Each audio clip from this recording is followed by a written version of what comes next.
నమస్తే. ఏపీ హోంమంత్రి అనితపై వైసీపీ మాజీ మంత్రి గుడివాడ అమర్నాథ్ చేసిన వ్యాఖ్యలు దుమారం రేపాయి. ఓ మహిళా మంత్రి గురించి అమర్నాథ్ నీచంగా మాట్లాడారంటూ కూటమి నేతలు విరుచుకుపడ్డారు. ఆయన మాటలు అనితను మాత్రమే కాదు మహిళలు అందరినీ కించపరిచినట్లేనని అభిప్రాయపడుతున్నారు. రాష్ట్ర వ్యాప్తంగా ఆందోళనలు నిర్వహిస్తున్నారు.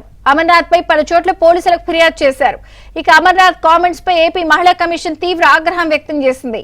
ఆయనపై చర్యలు తీసుకోవాలి అంటూ డీజీపీకి లేఖ రాయాలని నిర్ణయించింది. అమర్నాథ్ వివరణ కోరుతూ నోటీసులు ఇవ్వాలని నిర్ణయం తీసుకుంది.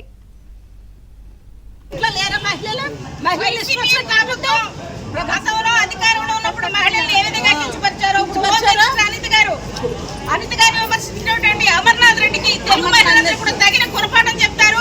అమర్నాథ్ జగన్మోహన్ రెడ్డి నాయకత్వంలో మీరందరూ కూడా మహిళల్ని ఆంధ్ర రాష్ట్రంలో చాలా విమర్శిస్తా ఉన్నారు.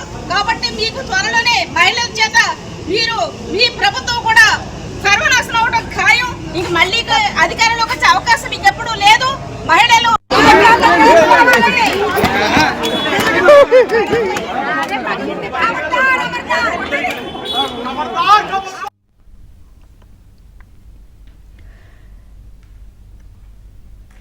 ఇక అమర్నాథ్ వ్యాఖ్యలపై హోంమంత్రి అనిత హుందాగా స్పందించారు. ఇలాంటి వ్యాఖ్యల విషయంలో చట్టం తన పని తాను చేసుకుపోతుందని అన్నారు. రాజకీయ ముసుగులో తన గురించి మాట్లాడిన వారి గురించి మరో వేదికపై మాట్లాడతానన్నారు. చర్యలు తీసుకోలేదనకండి ఇందాక మీకు చెప్పాను. ఈవెన్ సోషల్ మీడియాలో పెట్టిన పోస్టుల మీద కూడా దగ్గర 8,000 పోస్టులను ఈరోజు మేము డిలీట్ చేయగలిగాం. అట్ ద సేమ్ టైం ఒకటండి, ఈరోజు పోస్టులు పెట్టారా లేదా అవన్నీ పక్కన పెడితే మహిళను గౌరవించడం అన్నది ఒక సంప్రదాయం, భారతీయ సంప్రదాయం. దాన్ని వదిలి ఇష్టానుసారంగా మాట్లాడుతున్నారంటే వాళ్ళు విజ్ఞప్తి వదిలేయాలి. చట్టం తన పని మాత్రం తను చేసుకుంటుంది. విజ్ఞప్తి లేని వాళ్ళ గురించి మాట్లాడి నన్ను నేను తగ్గించుకోదలుచుకోలేదు. కానీ మాట్లాడతా